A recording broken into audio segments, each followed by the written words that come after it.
آلاسای د کاپیسا ولایت یو له لرې پرتو ولسوالیو څخه شمیرل کیږي چې اکثره اوسیدونکي یې د کرنې له لارې خپلو کورنیو ته یو مړۍ حلاله روزي پیدا کوي.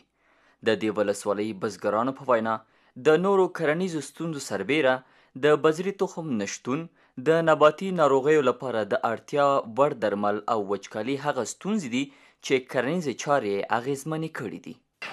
د آلاسای آب نمیرسه، دوا نمیرسه، چیزی دیگه مشکلات داریم، اون نمیرسه. چطور کنیم ما؟ 2 روز آب میاد 2 روز نمیاد، نوبت اینجا الان چند روز الان ما نوبت نداریم، الان 6-7 روز میشه یا هفته میشه که نوبت گرفتیم ما. دوی له چارواکو غواړي چې د هغوی ستونزو ته د جدي پاملرنه وکړي او د موسمي بارانونو څخه په ګټې اخیستنې د اوبو کمښت ستونزه هواره کړي.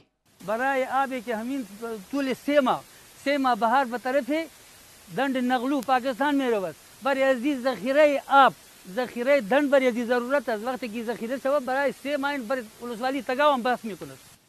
له دې سره جوخت بیا د کاپیسا ولایت د کرنې مشر د آلاسای 0 تنو بزګرانو ته د اصلاح شویو تخمونو او کیمیاوي سرې د ویش خبر ورکوي.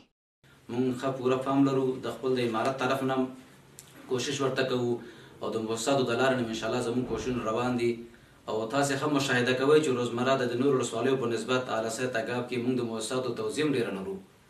هغه په همدې معنا ده چې ټول کلونو کې هلته چا توجه نه به کړې، محروم پاتې وو. نو په دغه وجه موږ حق اولیت آلاسای ته ورکړی دی، تګاب ولسوالۍ ته، نجراب ته او بیا د نورو ساحو ته.